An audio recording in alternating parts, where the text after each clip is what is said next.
A 17-0 fourth quarter run, a frame in which Boston ruthlessly outscored Golden State 40-16. We looked at every play down the stretch in the fourth quarter yesterday. Go watch that upload after this. Click the link in the description to do so, or the top right.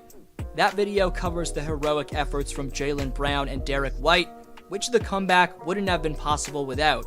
What we didn't go over was how Boston flipped a switch defensively in the fourth quarter, with even 8 Mile Peyton Pritchard locking up, plus how Coach Ime Udoka put Tatum on Curry, and how the reach of Jason seemed to bother Steph.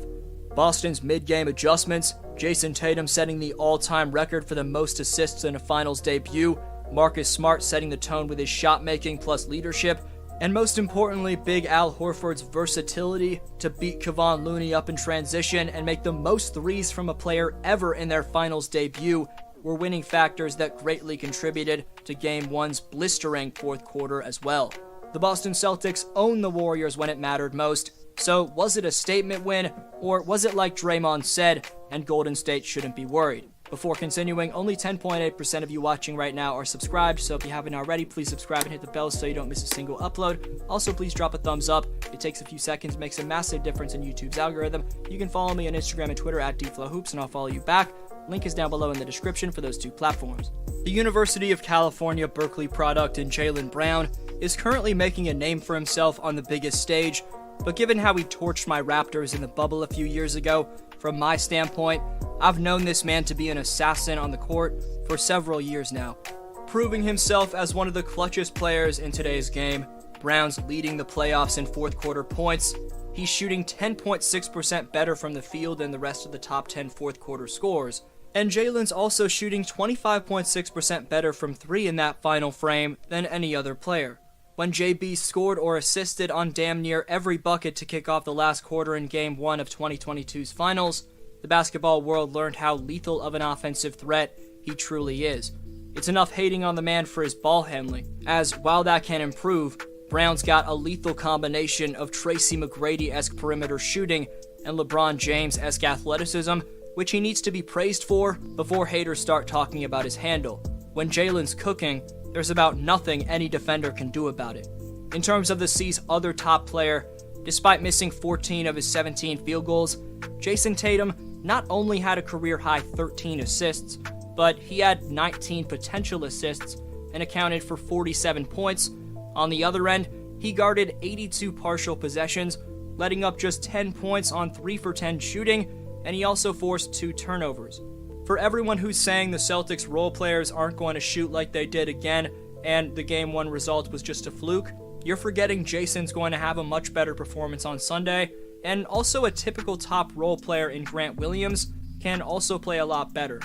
Highlighting the team's mentality after stealing home court on the road, Tatum said post-game, "Our last 2 series we lost Game 1. This time of the season you feel great when you win and you feel terrible after you lose. You got to be able to stay mellow, stay balanced, especially this early. It's far from over. It's just one game. We got to be ready for them to respond, as if we would if we lost the first game." Not only is Jaylen Brown extremely reliable in the clutch, but the Jays as a duo can execute with the best of them when the pressure is at its highest. The Boston Celtics have scored 530 points in the fourth quarter in these playoffs, with Tatum and Brown combining for 244 of those points. They're also shooting 57% from the field and 58% from 3 to close out games. In terms of defensively, Rob Williams was in far too low of a drop coverage to kick off this game, and it resulted in a historically dominant quarter from Curry. Celtics coach Ime spoke on the defense post-game, saying, "Our switches were aggressive. At times, our bigger guys were getting caught too low, especially when Curry was getting going early, so we wanted to go with a smaller unit and get more aggressive on the ball." In terms of the adjustments, Udoka said, quote, "A lot of small. We did some pre-switching to keep our bigs out of the actions, took some time off the clock, and then this is what we can rely on all year, our one-on-one defense. Guys clamped in better, more physicality, more awareness on shooters and taking up some space. That seemed to wear them down a little bit." Lastly, another quick but important message from Udoka was when he said, quote-unquote, "We didn't play our best at all." As the game progressed, the stunting, switching, activity with hands in the passing lanes, plus the overall hustle, help, and ball denial ultimately put too much pressure on the Warriors' creators for them to handle. Then there's Big Al, and we'll see if he can stay consistent in these finals, but the Godfather's dominant fourth quarter bucket getting made Horford the primary factor to the Celtics' 17-0 blitzing and all-around fourth quarter domination of the Dubs. With Draymond unable to answer his production, Al's mobility, whether in transition or in the half court, along with his ball movement, and you can't forget about the sound defense, all of those elements were significantly better than his counterpart in Dre. Maybe the volumes Draymond can get it going, but as Green would even tell you, Horford deserves all the flowers after this game one. When Al was waiting for free throws right here, he got the treatment of the LeBron James Game 6 Miami Heat meme, and rightfully so. Al's been one of basketball's best stretch big men over the last decade plus, and one of the primary reasons I had faith in the C's getting to the finals, with several videos of mine predicting just that, was the legs I saw him getting into with his shot, and all around his commitment and focus to this group I saw him have was influential in me picking the Celtics to win the title.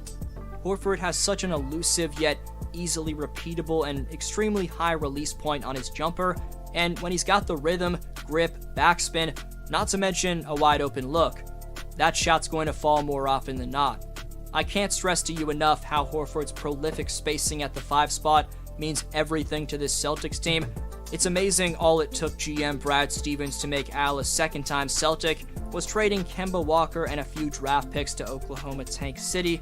But whether it was acquiring Horford and coach Ime Udoka last summer, or trading Josh Richardson for Derek White, looking back on it from this year's finals, I want to know in your opinion, who was GM Brad Stevens' biggest cop of 2021-22 season? Best answer down below in the comments section gets next video shoutout. Top 5 commenters by June 21st receive free NBA merchandise this summer, so leave your take on today's question to compete Community Speaks. Today's Speaks winner is Swoo. Pause to read his answer along with the honorable mentions. I really appreciate you guys showing the love on my videos like you have been over the last few weeks and months. You guys are the best. Keep liking, sharing, and subscribing. I really appreciate you guys. I hope you have a great one. D-Flow signing off.